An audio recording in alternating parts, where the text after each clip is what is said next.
Praise the lord. વાલા મિત્રો, પ્રભુનો આપણે આભાર માનીએ છીએ. આપણે પ્રભુ ઈસુ ખ્રિસ્તના દુઃખ સહનના દિવસોમાંથી પસાર થયા અને એ દિવસોનો આશીર્વાદ પ્રભુએ આપણને વિવિધ રીતે આપ્યો. આખું અઠવાડિયું પ્રભુના વચનો સાંભળવાની પણ પ્રભુએ આપણને કૃપા આપી અને એ ફરી એકવાર અનુભવ પ્રભુએ આપણા જીવનોમાં આપ્યો. તેના માટે ખરેખર આપણે પ્રભુનો આભાર માનીએ છીએ. આપણે ફરીથી યાદ કરી શક્યા કે આપણા સર્વના પાપોને માટે પ્રભુ ઈસુ ખ્રિસ્ત આ જગતમાં આવ્યા અને આપણી શિક્ષા એમણે પોતાના પર લીધી અને કારમું દુઃખ સહન કર્યું, વેદના અને પીડા સહન કર્યા અને વધસ્તંભ પર મરણ પામ્યા. એમને કબરમાં દફનાવવામાં આવ્યા, પણ ત્રીજે દિવસે ઈશ્વર પિતાએ એમને સજીવન કર્યા અને તેઓ પુનરુત્થાન પામ્યા.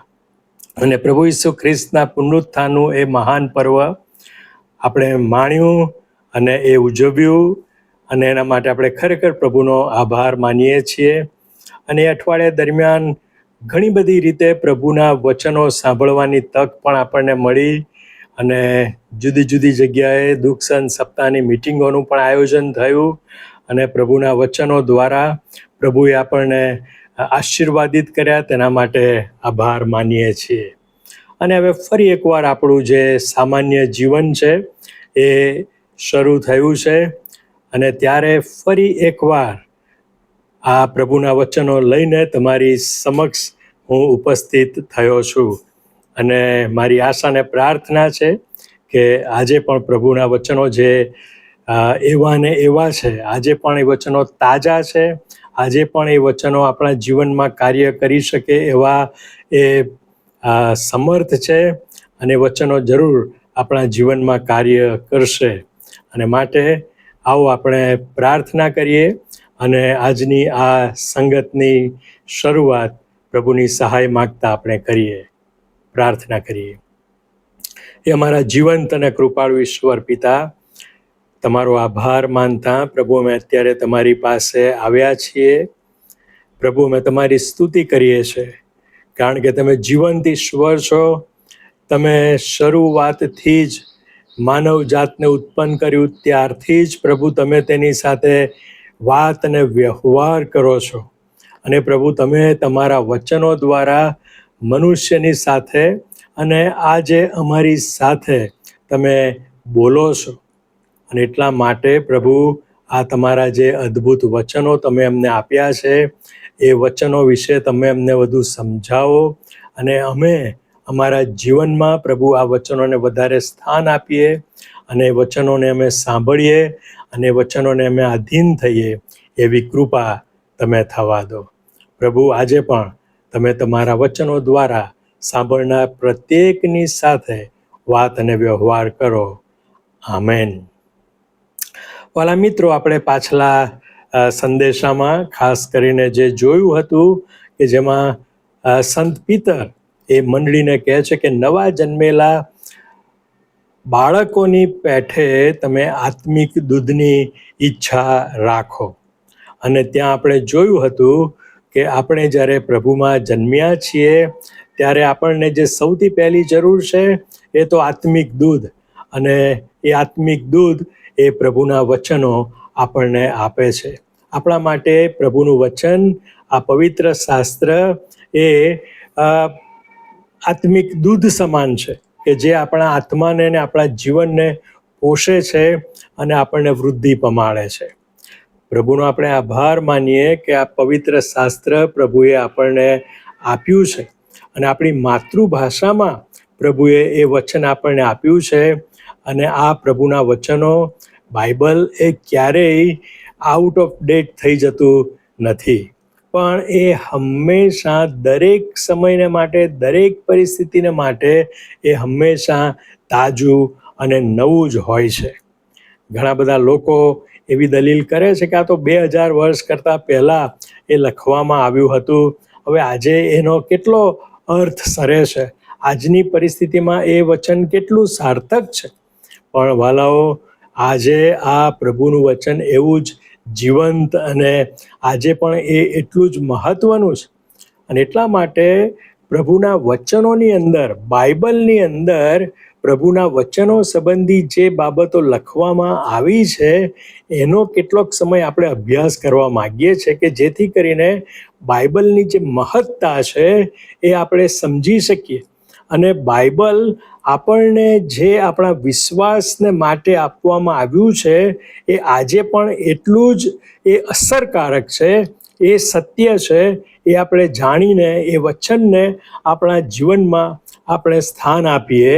અને એટલા માટે આ એક ખાસ અભ્યાસ આ બાઇબલના વચનોને લગતો એ મેં તૈયાર કર્યો છે કે જેમાં આપણે શરૂઆત કરી કે બાઇબલનું વચન એ આત્મિક દૂધ સમાન છે અને દરેક વિશ્વાસીને માટે એ શરૂઆતથી જરૂરી છે. પણ એ વિશ્વાસી જેમ જેમ એ પ્રભુમાં વૃદ્ધિ પામે છે તેમ એ વચન પણ એના માટે એ નક્કર ખોરાક સમાન પણ બને છે. અને એટલું જ નહીં, પણ બાઇબલની અંદર પ્રભુના વચનોને માટે કેટલીક જાણ કે ઉપમાઓ આપવામાં આવી છે કે જે આપણને પ્રભુના વચનની અગત્યતા એ સમજાવે છે. અને આ અભ્યાસ દરમિયાન આપણે એ પ્રભુના વચનો આપણા માટે કેટલા જરૂરી છે એ સંબંધી જોવા માગીએ છીએ.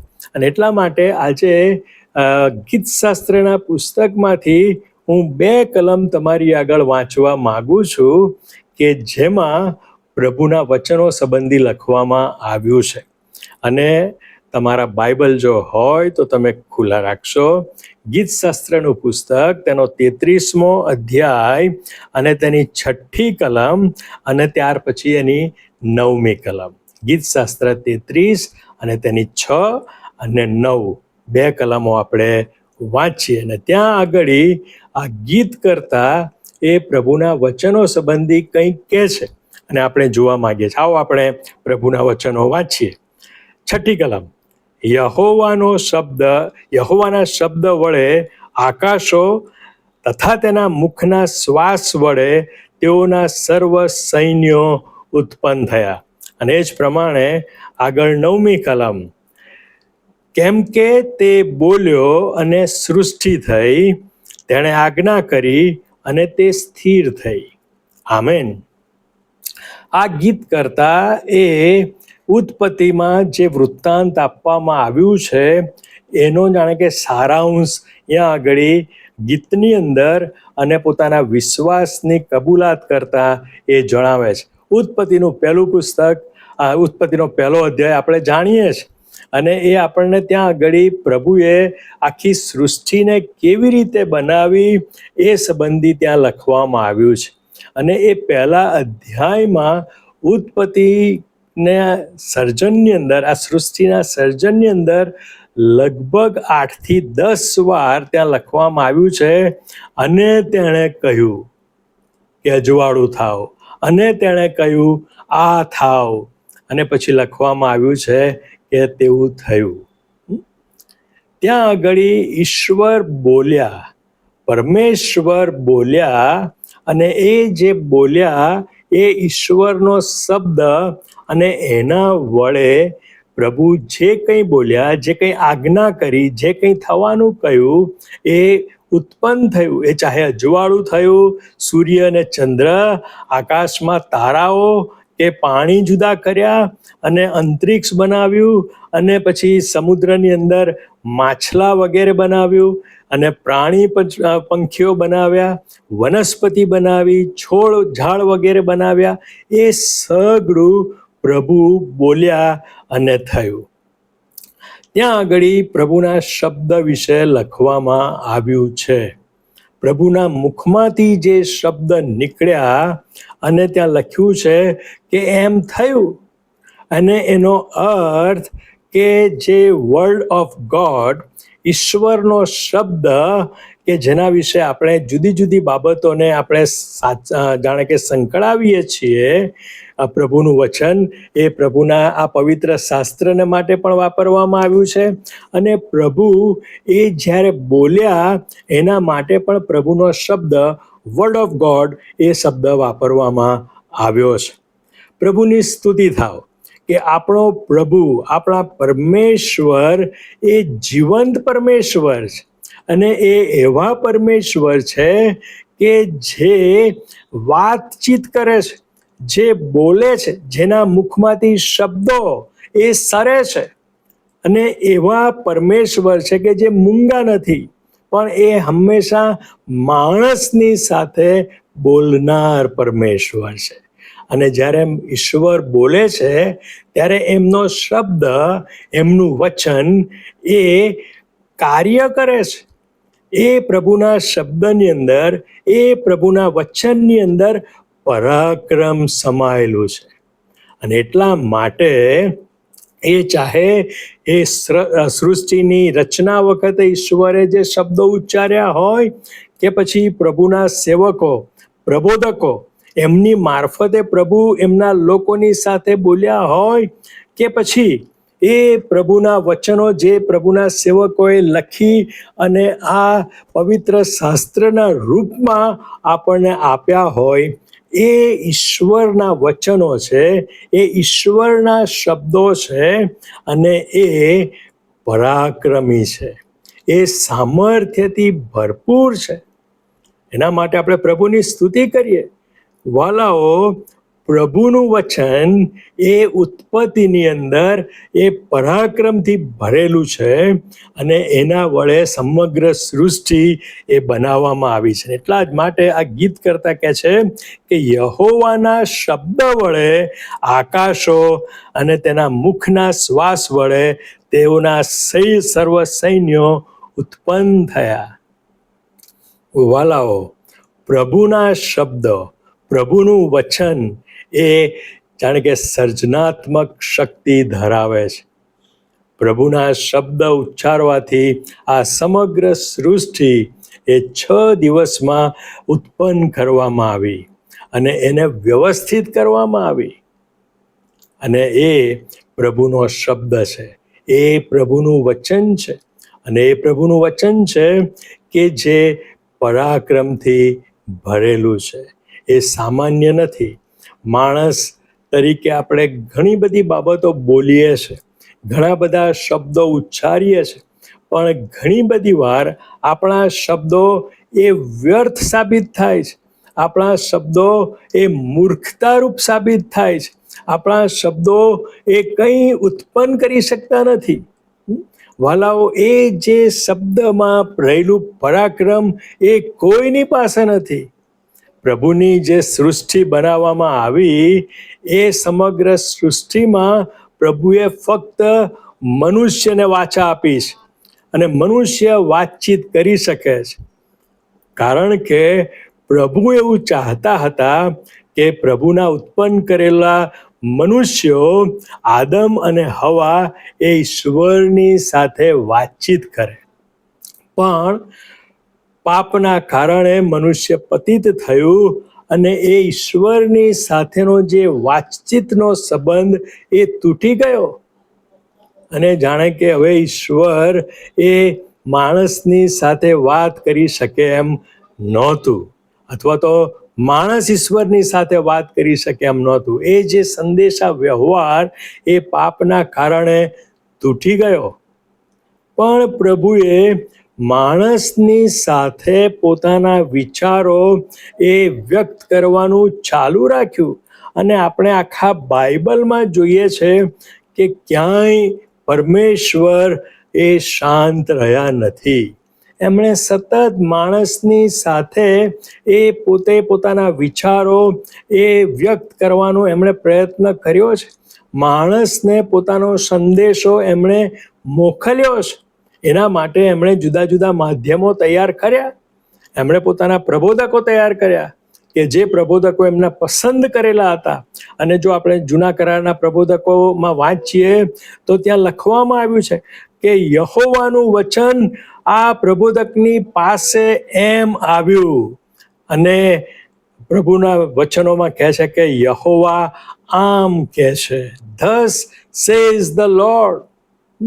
પ્રભુ કહે છે, અને એટલા માટે એ જે આ શબ્દ પ્રભુએ શરૂઆતમાં સૃષ્ટિના સર્જનની અંદર વાપર્યા, એ જ શબ્દો પ્રભુએ પોતાના લોકોને પોતાનો સંદેશો જણાવવાને માટે એ પોતાના મુખમાંથી એ શબ્દો ઉચ્ચાર્યા છે, કે જે આજે આપણી પાસે આ પ્રભુના વચનના રૂપમાં છે. અને એના માટે આપણે પ્રભુનો આભાર માનીએ. પ્રભુએ આપણને એના વચન વગર રહેવા દીધા નથી, અને માટે આ પ્રભુનું વચન એની અંદર સર્જનાત્મક શક્તિ રહેલી છે. અને જ્યારે પ્રભુ ઈસુ ખ્રિસ્ત આ જગતમાં આવ્યા, જો કે એમના વિશે પણ આપણે જોઈશું આગળ, કે એ શબ્દ હતો. પ્રભુ ઈસુ ખ્રિસ્તના માટે જેમની ઓળખ આપવામાં આવી છે, કે છે કે આદિએ શબ્દ હતો. પ્રભુ ઈસુ ખ્રિસ્ત એ શબ્દરૂપ હતા, કે શબ્દ દેવ હતો, શબ્દ દેવની સંઘાતે હતો, અને તેનાથી આ સગળ ઉત્પન્ન થયું. અને એટલા માટે ઈશ્વરના શબ્દ તરીકે પણ પ્રભુ ઈસુ ખ્રિસ્તને રજૂ કરવામાં આવ્યા છે. અને પછી યોહાનની સુવાર્તામાં 1 અધ્યાયની 14મી કલમમાં કહે છે કે શબ્દ સદેહ થઈને આપણામાં વસ્યો. એ જ સર્જન કરનાર શબ્દ પ્રભુ ઈસુ એ કહે છે કે માનવ દેહ ધારી થયા અને આપણી મધ્યે આવીને વસ્યા. પણ એ જે શબ્દ છે, એ પ્રભુનું જે વચન છે, કે જે શરૂઆતમાં સૃષ્ટિની રચના વખતે ઉચ્ચારવામાં આવ્યું, અને એ જ વચન પ્રભુએ પોતાના સેવકો દ્વારા પોતાના લોકોને જણાવ્યું, અને એ સંદેશા રૂપે પ્રભુના લોકોની પાસે એ પ્રભુનું વચન મોકલવામાં આવ્યું. પણ આપણે જાણીએ છીએ કે પ્રભુના લોકો એ કાયમ પ્રભુના વચનોની, પ્રભુના સંદેશાની, પ્રભુના શબ્દોની અવગણના કરતા આવ્યા છે. પ્રભુએ કહ્યું કે જો તમે આ મારું નિયમશાસ્ત્ર, મારું વચન જે મેં તમને આપ્યું છે, એ કાળજીપૂર્વક વાંચશો અને એ પાળશો તો તમે જીવન પામશો. પણ જો તમે એ નહીં પાળો, એનું પાલન નહીં કરો, તો તમને શિક્ષા થશે અને જીવનના બદલે તમને મરણ મળશે. પુનર્નિયમના પુસ્તકમાં વારંવાર પ્રભુ આ એક સ્પષ્ટ સૂચના, ચેતવણી રૂપે પોતાના લોકોને આપે છે. મારું આ નિયમશાસ્ત્ર તમે કાળજીપૂર્વક પાળો તો જ તમને જીવન મળશે. પણ આપણે જાણીએ છીએ, અને બાઇબલમાં પણ એના ઘણા બધા જાણે કે કારણો અને સાબિતીઓ આપવામાં આવ્યા છે, કે ઇસ્રાયેલી પ્રજાની હઠીલાઈના કારણે અને એમના અનાજ્ઞાંકિતપણાના કારણે, પ્રભુના વચનો પ્રત્યે દુર્લક્ષ સેવવાના કારણે, પ્રભુના જે આશીર્વાદોથી તેઓ વંચિત રહ્યા. પ્રભુના નિયમશાસ્ત્રનું પાલન કરવા દ્વારા જે આશીર્વાદો અને જીવન પ્રભુએ આપવાની ખાતરી આપી હતી, તે તેઓ એનાથી એ લોકો વિમુખ થયા, અને છેવટે પ્રભુનો ભારે કોપ અને ભારે શિક્ષા એ ઇસ્રાયેલી પ્રજા ઉપર આવી પડ્યા. અને એમાં બંને ભાગો, ઇસ્રાયેલી લોકો, યહૂદિયાના લોકો, એ બધાય વારાફરથી જાણ કે પ્રભુની શિક્ષાનો ભોગ બન્યા. વાલાઓ, આજે પણ પ્રભુની મંડળીની અંદર પ્રભુના વચનો પ્રત્યે આ જ પ્રકારનું વલણ જોવા મળે છે. જો કે અત્યારે આ માધ્યમોની મારફતે આપણને ઘણા બધા પ્રકારના પ્રભુના વચનો, પ્રભુના સેવકોને સાંભળવાનું મળે છે, અને ઘણા બધા પોતે આત્મસંતોષ લે છે કે ભાઈ અમે તો પ્રભુના વચનો સાંભળીએ છીએ. અને પછી એમાં કદાપી એ લોકો ગર્વ પણ કરતા હોય છે.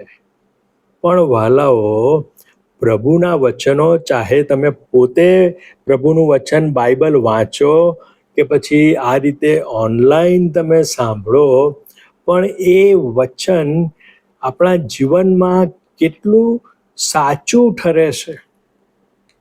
પ્રભુનું વચન આપણે કેટલું સાંભળીને આપણા જીવનમાં એ પ્રભુનું વચન એ સર્જનાત્મક કાર્ય કરે છે.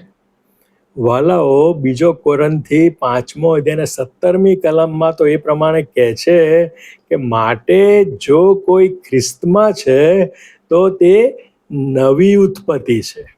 પ્રભુએ આપણને કેવી રીતે નવી ઉત્પત્તિ બનાવી છે કે જ્યારે આપણે પ્રભુનું વચન સાંભળ્યું અને એ સાંભળીને એ વચન ઉપર વિશ્વાસ કર્યો, પ્રભુની સુવાર્તા, પ્રભુ ઈસુ ખ્રિસ્ત જે આપણા પાપોના માટે મરણ પામ્યા અને એ વધસ્તંભમાં અને વધસ્તંભના મરણમાં છુટકારો છે, તારણ છે, એ જ્યારે આપણને એનું ભાન થયું, કેવી રીતે?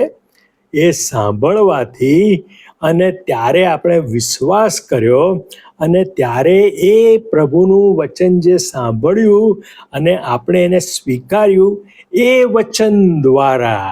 એટલા જ માટે પિતરના પત્રમાં કહે છે કે આપણને કેવી રીતે પુનર્જન્મ આપવામાં આવ્યો છે? વચન દ્વારા. આપણે વચન દ્વારા પ્રભુમાં આ પુનર્જન્મ પામેલા છે, નવો જન્મ પામેલા છીએ. અને એટલા માટે વાલાઓ, આજે પણ પ્રભુનું એ વચન એટલું જ પાવરફુલ છે, આજે પણ પ્રભુનું વચન એટલું જ શક્તિશાળી છે, સામર્થ્યથી ભરપૂર છે. જે કોઈ પ્રભુનું વચન સાંભળે છે, એની ઉપર વિશ્વાસ કરે છે અને એ વચનને પોતાના હૃદયમાં એ સ્વીકારે છે, તેના જીવનની અંદર પ્રભુનું વચન આ જાણે કે પુનર્જીવન આપવાનું કાર્ય કરે છે અને વ્યક્તિ એ પ્રભુમાં નવો જન્મ પામે છે. એ વ્યક્તિનું જીવન એ નવી ઉત્પત્તિ બને છે. જે પ્રમાણે પ્રભુએ પોતાના શબ્દ વડે આકાશ અને પૃથ્વી ને તેમાંના સર્વ સૈન્યો પોતાના શબ્દ વડે બનાવ્યા, એ જ આ પ્રભુનો શબ્દ, પ્રભુનું વચન એ આજે નવી ઉત્પત્તિ કરવાને માટે એ શક્તિમાન છે. અને એટલા માટે વાલાઓ, જેઓ કોઈ પ્રભુ ઈસુ ખ્રિસ્તમાં તારણ પામેલા છે અને નવો જન્મ પામેલા છે, તેઓના દરેકના જીવનની અંદર પ્રભુનું આ વચન એ કાર્ય એ કરી ચૂક્યું છે. અને પ્રભુના વચન સાંભળવાથી અને વિશ્વાસ કરવાથી આપણે નવી ઉત્પત્તિ બનેલા છીએ. પ્રભુએ પહેલી ઉત્પત્તિ તો કરી પોતાના શબ્દ વડે, અને એ પ્રભુના શબ્દો, એ પ્રભુના વચનો એ સામર્થ્યથી ભરપૂર હતા, પરાક્રમી હતા. અને એ જ પ્રમાણે આજે આ પ્રભુનું પવિત્ર શાસ્ત્ર જ્યારે એનો ઉપદેશ કરવામાં આવે છે અને એને સમજાવવામાં આવે છે, અને જે કોઈ વ્યક્તિ એ પ્રભુનું વચન સાંભળીને કે વાંચીને અને સમજીને પોતે એને સ્વીકારે છે, એના જીવનની અંદર પ્રભુ નવી ઉત્પત્તિ બનાવવાનું કાર્ય કરે છે. એ જીવન પ્રભુમાં નવી ઉત્પત્તિ બને છે. અને એ જે નવો જન્મ પામેલું નવું બાળક છે, એના જીવનની અંદર એ જ પ્રભુનું વચન એ આત્મિક દૂધ સમાન છે. અને આત્મિક દૂધની માફક એ નવા જન્મેલા બાળકને એ પોષણ એનું કરે છે, એને વૃદ્ધિ આપે છે અને વિશ્વાસમાં એ જીવન આગળ વધે છે. અને એટલા માટે વાલાઓ, પ્રભુના વચનો સિવાય અને પ્રભુના વચનોથી દૂર રહીને કોઈ પણ વ્યક્તિ એ આત્મિક જીવનમાં ટકી શકતી નથી. એ પ્રભુના વચનો જો વ્યક્તિના જીવનમાં કાર્ય ન કરે, એ જ આત્માનું પોષણ ના કરે, તો એ જીવન ધીરે ધીરે નબળું પડે છે અને ઘણી બધી વાર એ જીવન પ્રભુની અંદર ટકી શકતું નથી. અને એટલા માટે આ વચનો પ્રભુએ આપણને એટલા માટે આપ્યા છે કે જેથી કરીને આપણે આ વચનોને સમજીએ, આપણે એ વચનોને વાંચીએ, એ વચનો ઉપર આપણે ટકી રહીએ, આપણા જીવનનો આધાર આ વચનોને બનાવીએ અને એ વચનો આપણા આત્મિક જીવનને વધારે સુદૃઢ અને મજબૂત કરે અને એ વચનો દ્વારા આપણે પ્રભુની અંદર આગળ વધતા જઈએ. વાલાઓ, કોઈકે કહ્યું છે કે આ પ્રભુના વચનો એ તો સોનાની ખાણ છે અને સોનાની ખાણમાંથી જો સોનું મેળવવું હોય તો તમારે એમાં ઊંડે ઉતરવું પડે. ઘણી બધી વાર સોનાની ખાણો વિશે લખવામાં આવ્યું છે, ખાસ કરીને સાઉથ આફ્રિકામાં સોનાની બહુ વિશાળ ખાણો છે અને ત્યાંના જો દ્રશ્ય તમે જુઓ તો એ જમીનમાં માઇલો ઊંડું એને ખોદવામાં આવે છે, એ માટીને કાઢવામાં આવે છે અને માટીને પ્રોસેસ કરીને પ્રક્રિયામાંથી પસાર કરીને એમાંથી સોનું છૂટું પાડવામાં આવે છે. અને વાલાઓ, આપણે એ સોનાને ઉપર શોધીએ તો એ મળે નહીં. એના માટે તો ઊંડા ઉતરવાની જરૂર છે. અને એટલે સવારમાં કે સાંજે થોડો સમય બાઇબલ વાંચીએ અથવા તો રવિવારે આપણે દેવળમાં જઈએ અને ત્યાં પ્રભુના વચનો સાંભળીને પછી સંતોષ માનીએ કે પ્રભુનું વચન અમે પ્રાપ્ત કર્યું છે, તો વાલાઓ એ ભૂલ છે.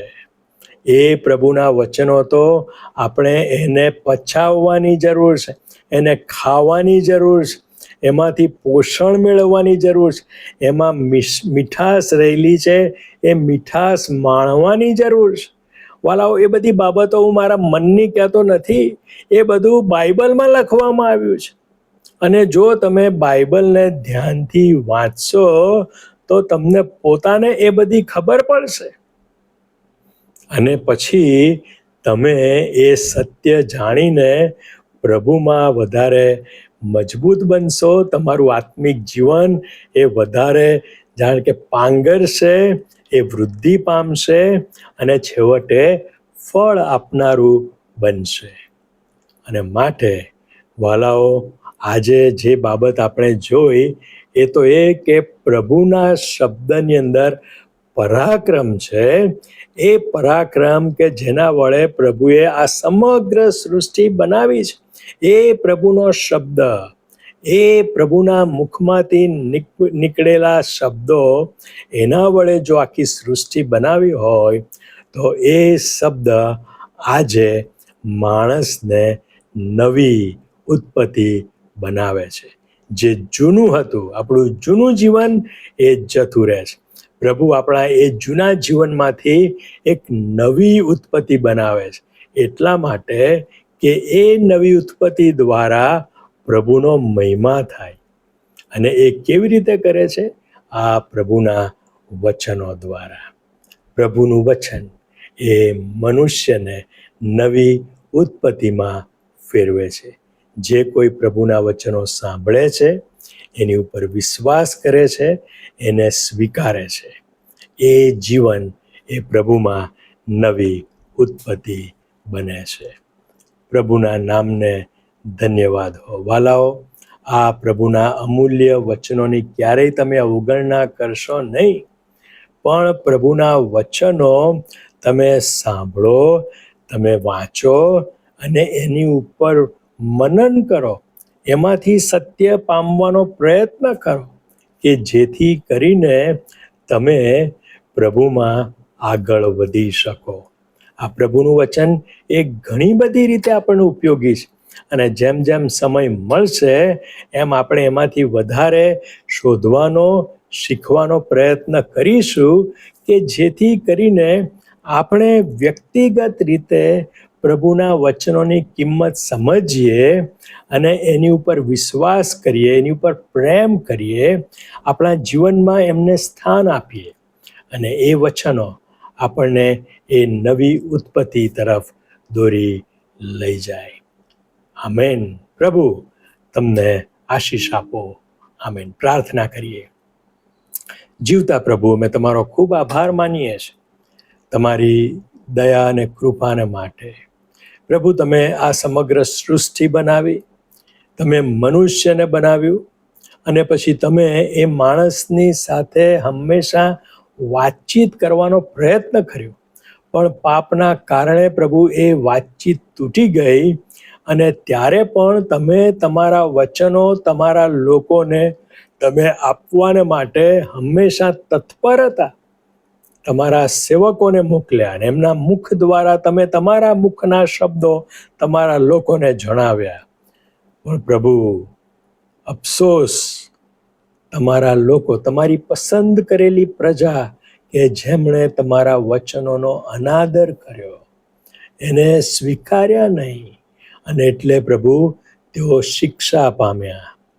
પણ છતાંય તમે એ તમારા અમૂલ્ય વચનો, પવિત્ર વચનો, જીવંત વચનો, સામર્થ્યવાન વચનો, એ પ્રભુ તમારા પવિત્ર શાસ્ત્રના રૂપમાં અમને આપેલા છે. પ્રભુ, અમે પણ ઘણી બધી વાર એનું મૂલ્ય સમજતા નથી, અમે એની અગત્યતા સમજતા નથી, અમે એને જીવન શબ્દ માનતા નથી. પ્રભુ, અમને માફ કરો. પણ પ્રભુ, એ વચનો દ્વારા અમે તમારી વધુ ઓળખ પામી શકીએ, માટે અમને તમારી કૃપા આપો. પ્રભુ, આ તમારા વચનો વિશેનું જે શિક્ષણ અમે લેવાનો પ્રયત્ન કરી રહ્યા છે, એમાં તમે સર્વને એ શીખવો, સમજાવો, અને તમારા વચનોને અમારા જીવનમાં ફરીથી સ્થાન આપવાને માટે તમે અમને કૃપા આપો. અમારી પ્રાર્થના અમારા ત્રાતા પ્રભુ ઈસુ ખ્રિસ્તના નામમાં તમે સાંભળોને માન્ય કરો. Amen. Thank you very much વાલા મિત્રો, તમે આ નાનકડું શિક્ષણ સાંભળ્યું છે, અને મારી આશા અને પ્રાર્થના છે કે જરૂર તમારા જીવનમાં તમને આશીર્વાદરૂપ થશે. God bless you.